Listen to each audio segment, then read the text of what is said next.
Hello, everyone. Welcome to the podcast Bringing Heaven on Earth. This is Veronica Carrera. I am the founder of Atartunti Holistic Retreat in Costa Rica.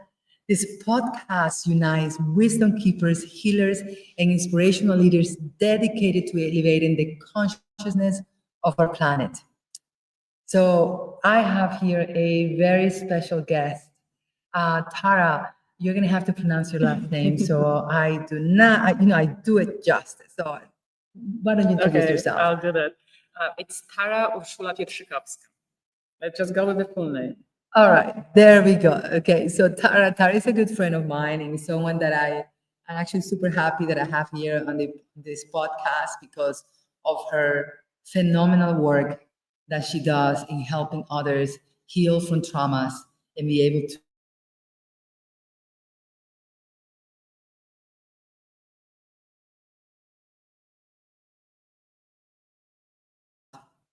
since this podcast is about bringing heaven to earth, how do you define this concept of bringing heaven to earth? What does it mean to you? Because I know it can be a woo-woo kind of concept.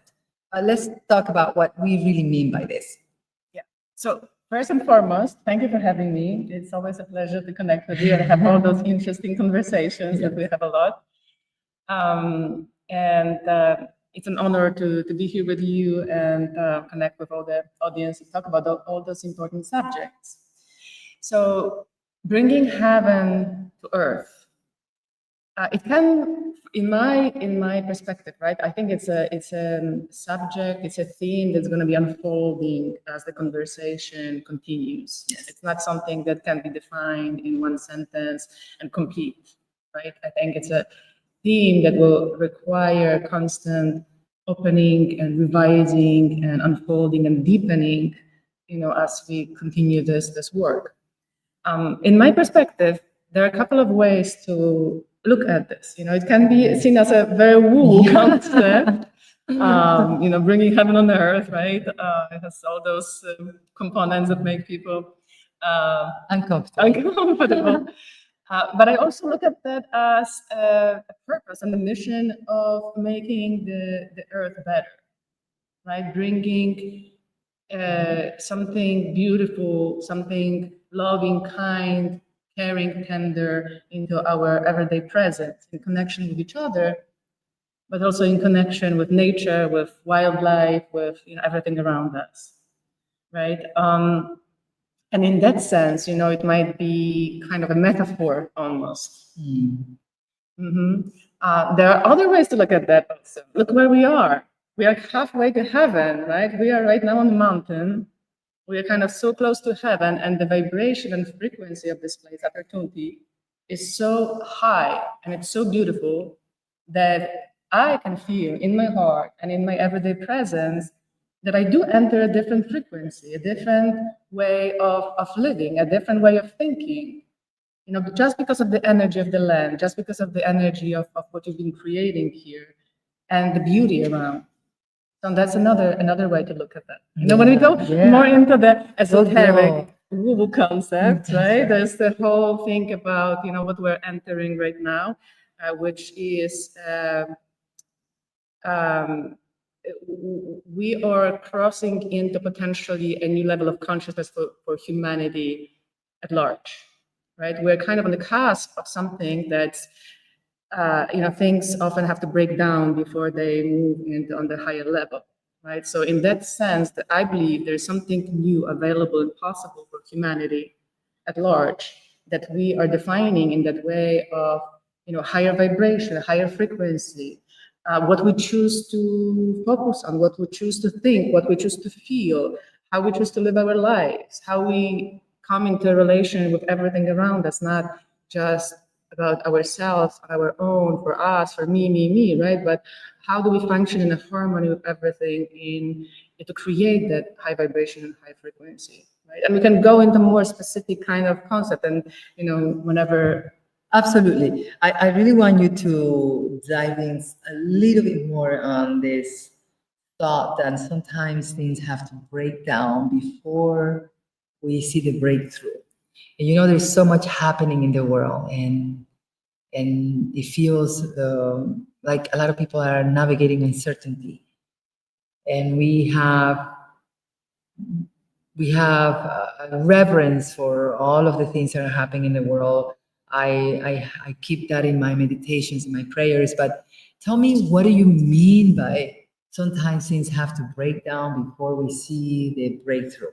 hmm Well, I think we saw it on many levels throughout history, right? When different um, challenging things happened that then kind of made this big push forward, right? But on a more of an individual level, even, this concept of sometimes we, in our own, my own, if we just talk about myself, right? Yeah. In this moment, I saw it in my clients as well, obviously, but just kind of to make it more personal. Often I'm not moved and inspired and motivated to make a change until things get really, really, really challenging, right? And the biggest example, and it's also an example that I can give of what I've seen around me, because I've gone through chronic fatigue. Chronic fatigue is a debilitating condition. People sometimes spend years, if not lifetime, in bed, not being able to function, not being able to think, not being able to connect with their loved ones, not being able to live their lives, right? And in the recent discoveries of past not that many years, 5 maybe or so, there's this whole idea coming up of that the chronic fatigue is a result of a nervous system dysregulation. Tools to use to move through this chronic fatigue and regulate your nervous system and move towards, the health. That's what I just called it, right? The work that's required of the people that are taking upon themselves to heal chronic fatigue is absolutely mind-blowing. The strength that's required for them to redirect from the pain towards gratitude and appreciation. The way they have to rewire their nervous system, and how much work, sometimes 100 times a day, you have to do the work of rewiring your thinking, the way of thinking. But those people, as well as me, do this work because they are up against the wall. The life became unbearable, and therefore they commit so much energy, so much effort into getting their life back. And in my experience and experience of many people that I talk to, this in a way is one of the biggest blessings of our lives, that we get to do this work Yeah. that I otherwise wouldn't. I wouldn't even think about searching for those things. Yeah, so in moments of our own darkness, yeah, or hitting rock bottom, those are the moments of the biggest illuminations that we have for our own personal lives. And I think that's how we can make a connection with the collective. There's a lot going on right now. We're all trying to process, we're all trying to understand. I think it's impacting all walks of life, people in corporate America, us who are intentionally facilitating spaces for people to experience this transformation in their lives, and also in all sorts of walks of life. So that is the work, as you said. How can we see the light at the end of everything that we're going through? So this is a beautiful way to kind of introduce the concept of how do we move from the darkness to the light, and what does bringing heaven to earth really mean. So thank you for dissecting this concept and making it more digestible for us. So Tara, just tell me a little bit about you, because I know we started talking, we kind of got into it. Into What the is heaven to earth? the most interesting, Exactly, right, juicy went piece. right to the core, but maybe people want to know a little bit more about you. I just know myself that you're a bright human being, extremely smart, who made some significant changes in your life. You pivoted your life, your career, everything. So tell me a little bit more about you. Where were you born? Let's just start out. Oh, all the way down, all the way Yeah, all back. the way down. Let's say Just quickly where you were born and then a little bit of your life's trajectory. Yeah, I was born in Poland. There's a country with Russian ceremony. And where do you want me to jump in? Like, what is the most And interesting then I know you part? came to the United States. I guess from after, just like me, I was born in Ecuador, and I was in Ecuador until I was 16. Then you came to the States to pursue your professional career or your educational career. So maybe, I guess tell us. the theme that's kind of unfolding throughout my life is how versatile and how broad my skills and interests are. Because I went consecutively through various different paths that are seemingly, not quite compatible. So I was in math and physics in high school, very focused on math and physics, and then because I was so good at it, I didn't realize that it's something of value that I can. It was easy for me, right? So I didn't value that. Look at that. Math and physics was super easy for Tara. I think a lot of people are not appreciating that comment. But go ahead. I had Okay, good you have teachers. good teachers. Okay, go for it. And then after that, I decided to go to acting school because why not? Why not? Why not? There was definitely a reason. I was a very shy child.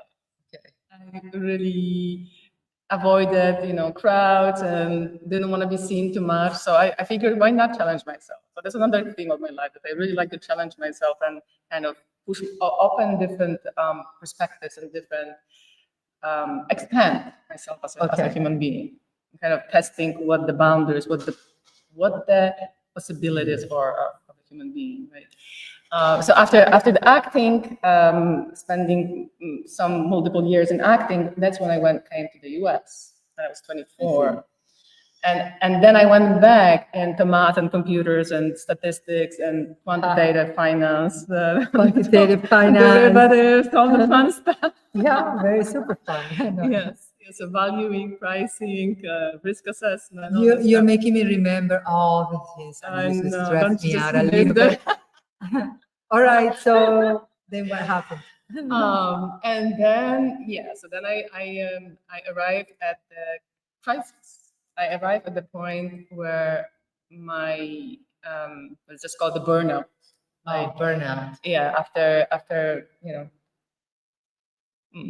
some years Of working of in working in corporate finance, corporate America. I used to work for one of the top companies, and I actually thought, oh, I would love to have worked there. You used to work for BlackRock. BlackRock. I mean, come on, Yeah, that's you were in like super Bloomberg, hard. I was in BlackRock. I was in Bloomberg, you were in BlackRock. And I just remember meeting you that many years ago while you were still working for BlackRock. Then something happened. We used to go to the same public speaking club during that time. What is it? It was called Toastmasters. It's still called Toastmasters. And so you used to give speeches at me too. And then suddenly I feel like you just disappeared. Something happened with your life. So maybe talk a little bit about Yes. And I came back and gave the memorable speech about ancestral healing ceremonies in the jungle of Peru. And yes, that was something that Veronica definitely didn't appreciate until I did not. recently. I watched her. I was sitting in the audience and I watched her get up and talk about ancestral healing ceremonies with indigenous people in Peru and shamans and everything. And I remember watching you and I said to myself, oh my gosh, what happened to her? My gosh, she looks a little bit lost. I need to save her. So, because you also said that you actually left corporate America. And for me, it's like, wow, we worked so hard to be where we're at and to get to certain positions. So I think that's what made me feel, I think, anxious for you, right? Because I'm so used to a life that is stable, that is safe, that I all know exactly what's going to happen each day. And you actually did the unconventional. So you stood up, you talked about doing this thing that I couldn't understand. You did some ancestral healing ceremonies. What is that? And suddenly you just completely did a full turn, like Yeah. 180-degree turn in your life. Yeah, that's So talk about that. What did that do for you? Tell me a little bit more about that experience. yeah. So that's kind of one thing that I also appreciate about myself, that I do get to have the courage to do those big changes and do those big shifts. It's certainly not easy for many people. So what happened? I went to. It was a big year of changes, right? 2012 for many people. For many 2012, yeah. and my work already started with other things like somatic therapy, somatic therapy. Maybe explain what somatic therapy is quickly. Yeah, so somatic. So my start with somatic therapy was with chronogenics, which is an experiential way to access your feelings, To access your feelings, Okay. and feel your feelings, right? Okay. And not just like in your head Bypass thinking them. about them, but really feeling them in your body, in your whole being, and being able to really contain them and process them in that way, Okay. right? So we would Super. so that was already unfolding, and I went to the jungle, the Peruvian jungle, working, yes, as you said, with the shamans for about 2 weeks. And when I came out, it was just clear for me that I was going to do this thing I dreamed about for a while at the time, come back and just quit my job right there on the spot. And that was a very satisfying experience. And yet, of course, it brought ego dissolution. My whole identity was centered around this work, the importance of this, how smart I was, that I was in this Right. company, that I was, wearing those clothes and having those friends, and how much money I was making. That was all kind of my identity. And that was the thing I didn't expect, how much my whole identity was going to crumble. That was a challenging experience. It was the first time I think that my identity really just fell apart so intensely. That's intense. Yeah. Because I feel like I've been going through that and I'm still going through that. And as your identity crumbles, what happens? And during that period when you feel like all your labels and your titles and everything is just falling away. Mm-hmm. A lot Explain of to me a anxiety. little- a lot of anxiety. Lot of anxiety. Yeah. Who am I now? What's going on? What's going to happen to my life? And that was also a big turn, because also on the way back from this experience in the jungle, I decided to go to India to search for my spiritual master. Right? Okay. So 3 weeks later, I'm going to India. While in India, I found him. Pretty first place I went to. Meanwhile, while being in India, I also decided to give up my apartment. Got Because it. So there's a lot going on here. a lot going. I just let it all crumble. Let it all crumble. So it's like a death of the self as we knew it for a long time. So then maybe I'll just take a pause right here because I know maybe a lot of people cannot resonate completely with that aspect of what we have done, but everyone in some moment of their lives, they had to let something crumble. Either their marriage, either they're having a long-term career with a company and then they have to pivot and choose something that resonates more with them, a company that resonates more with their values, moving to a new country, deciding a new path in their lives. There is just one constant thing, which is change. That's the only constant thing in our lives. Now, the type of changes that we have gone through just seem pretty extreme from the outside. But everyone has to, at one point or the other, understand that change is just around the corner for you. And it will always be, because we're just here passing by through this life. All right, The so saying comes to me: everyone wants something. Everyone wants to be different, but no one wants to change. It's like the change. Ooh, okay, everyone wants to be different, but no one wants to change. Yeah. And the beautiful thing here that makes me think is that we can either be in more sovereignty around these changes, be more intentional on understanding what our soul is is pulling us toward and be aligned to that, or let life change things for you. Yeah. So that way you're more in the driver's seat, or you're more basically on the captain of your own life. You become the captain of your own life, or the architect of your own life. So now this is what happened, because I want to get to this point. Obviously, your life started to crumble. What I call, or I shouldn't say I call it, Vishen Lakhiani, the founder of Mind Valley, calls it beautiful destruction. Why beautiful? Because sometimes what you have built for your life up to now, it's not that it was wrong, but that is the version that you needed to bring. That's it. That's the life that you needed to build up to that point. And in order for you to get to the next level of your soul, the next chapter of your life's journey, sometimes what you build up to now has to crumble in order for you to ascend or rise to the highest possibilities for your life. Absolutely.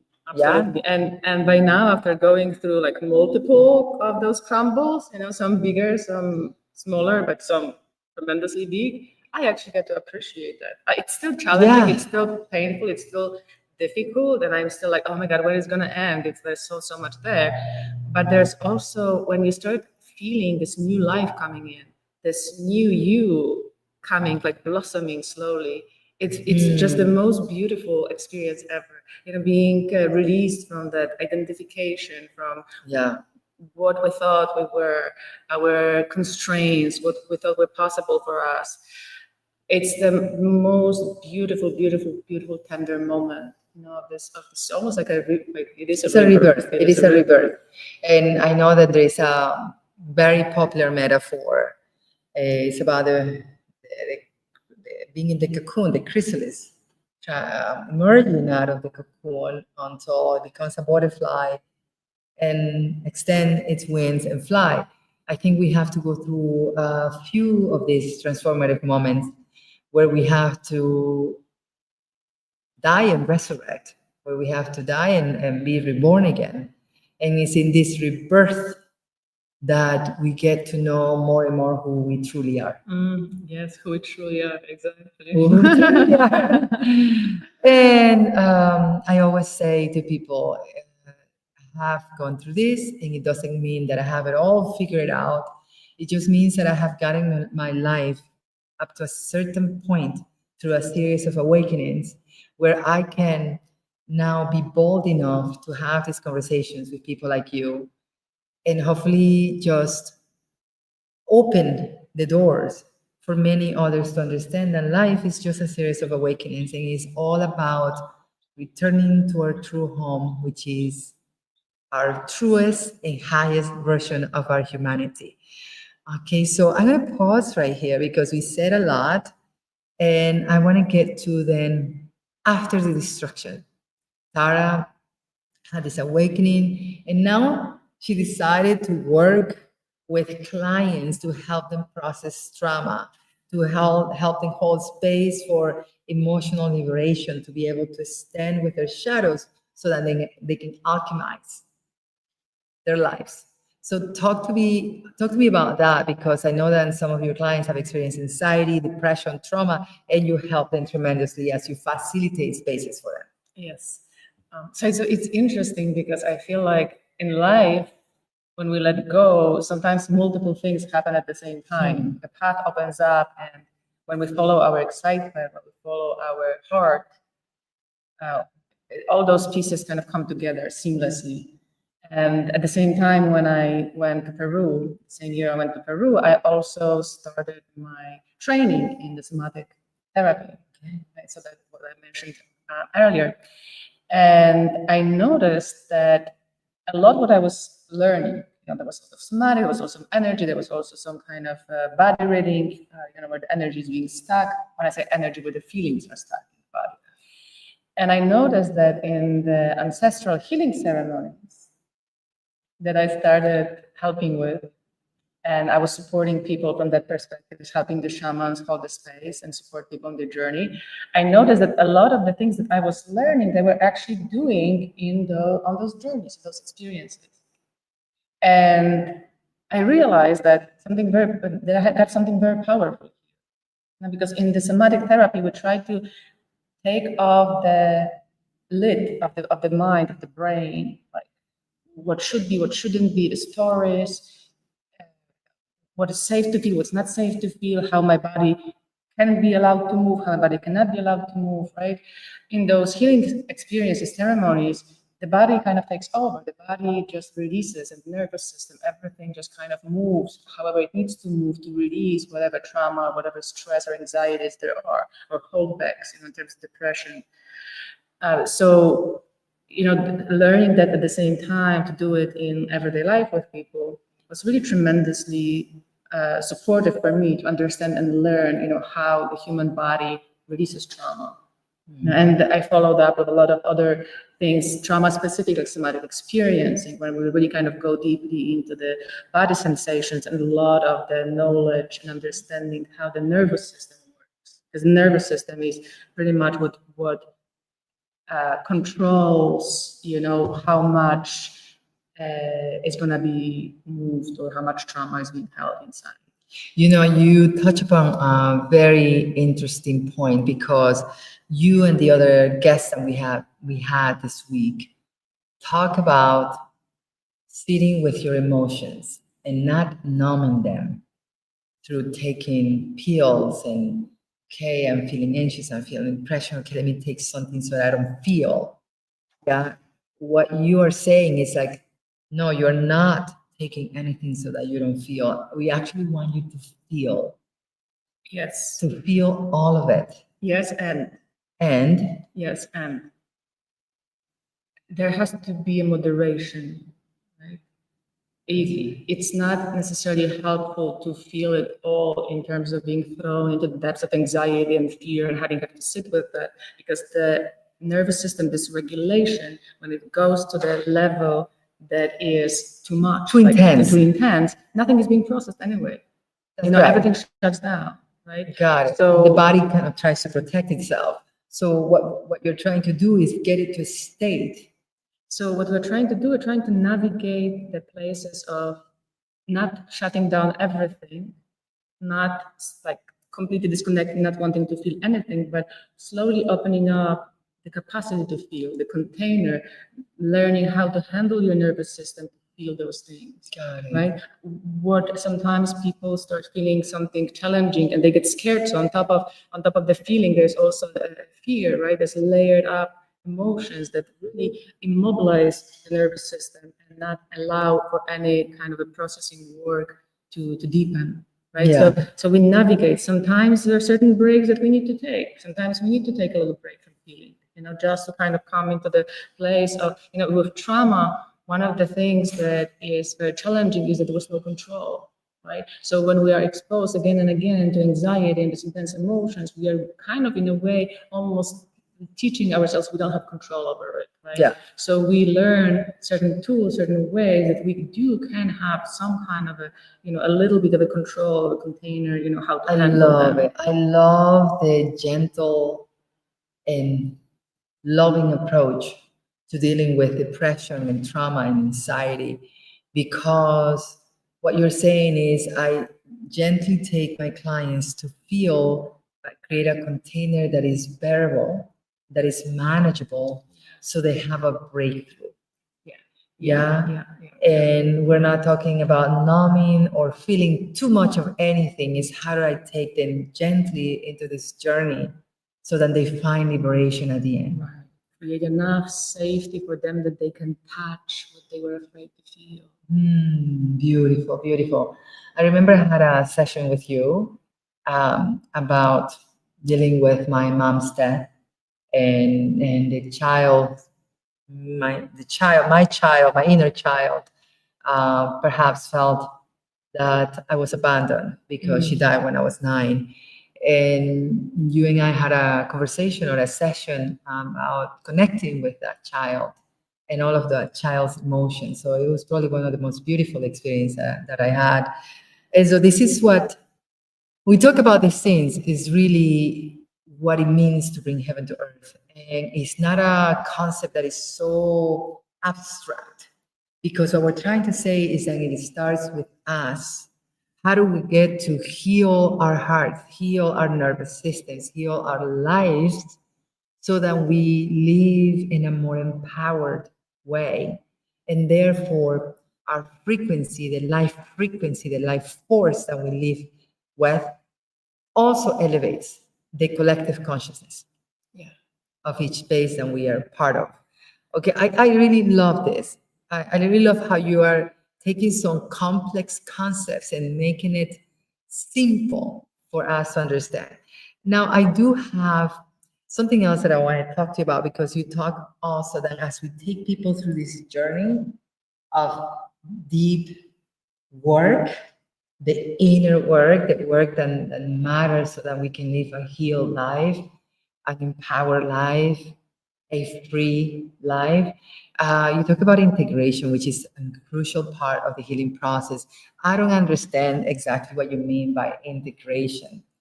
And perhaps because I feel like everybody talks about integration, and in your case, what do you mean by that? Yeah. So is that a specific type of integration you're talking about? Yeah, so for instance, integration after going deep into your traumas, or I know that when people experience these ancient healing modalities, which are part of like traditions of over 5,000 years from our indigenous people. And this is the way that they use nature instead of pills to heal themselves. So when people are introduced to these modalities, what does integration mean?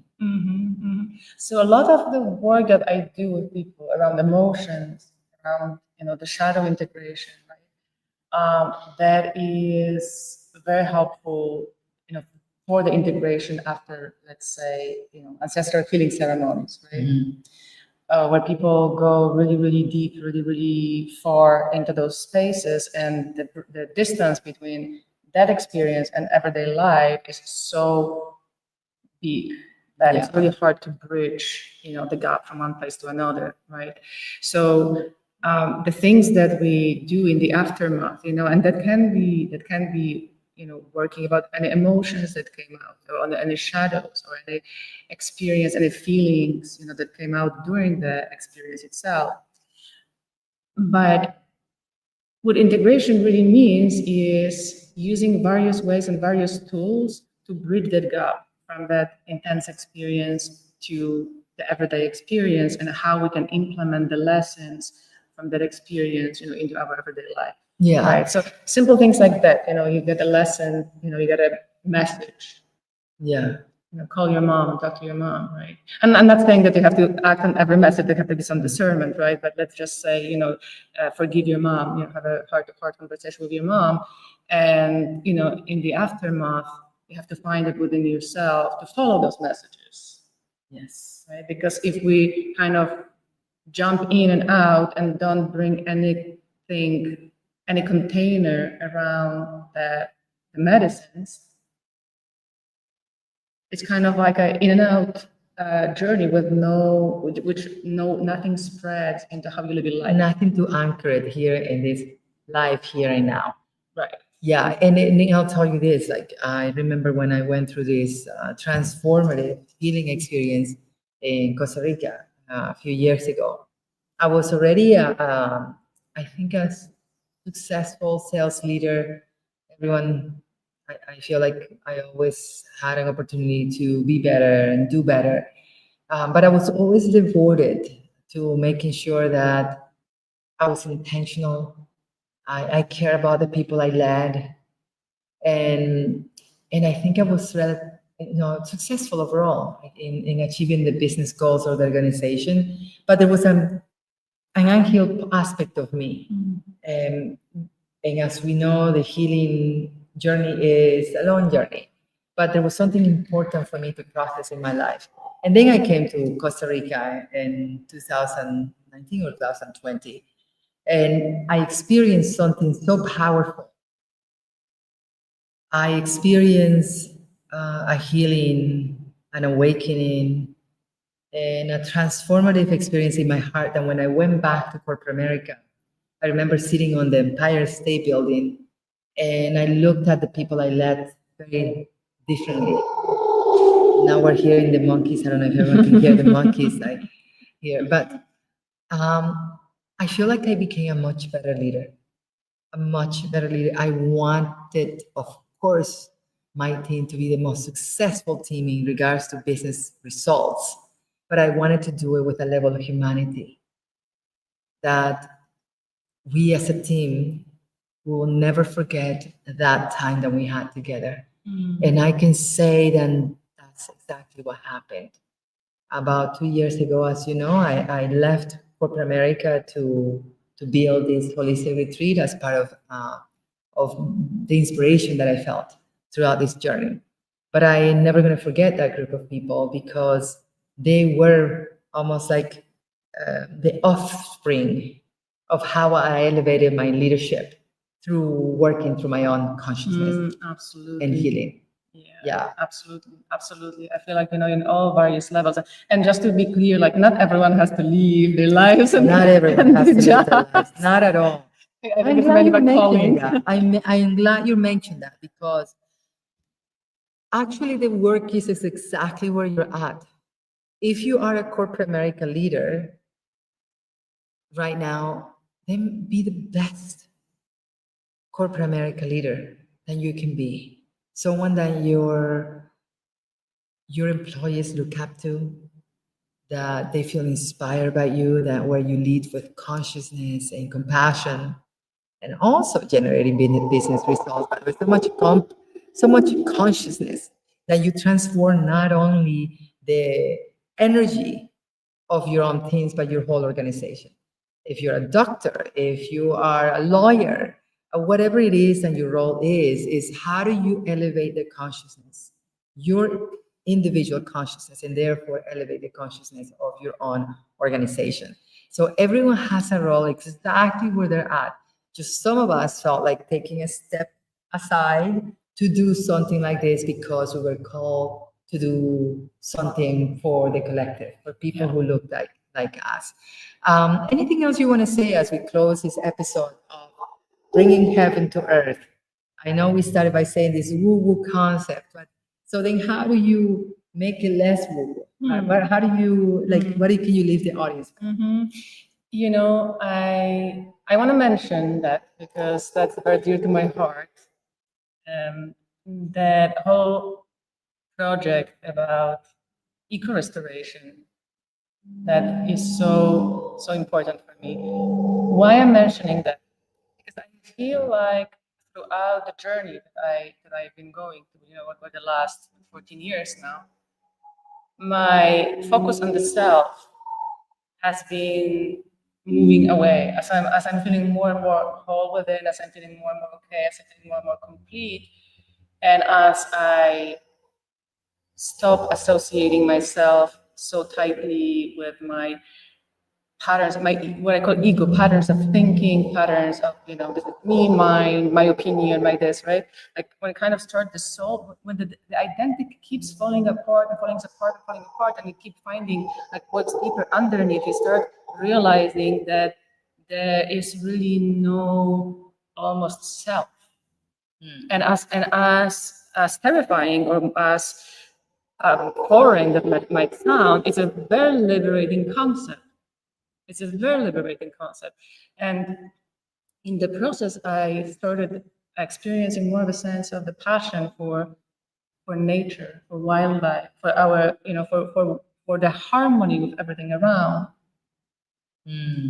Because I can feel how every tree, every plant, every animal work in harmony with everything else. And it's not like a human higher frequency is gonna be accomplished in isolation and in silo.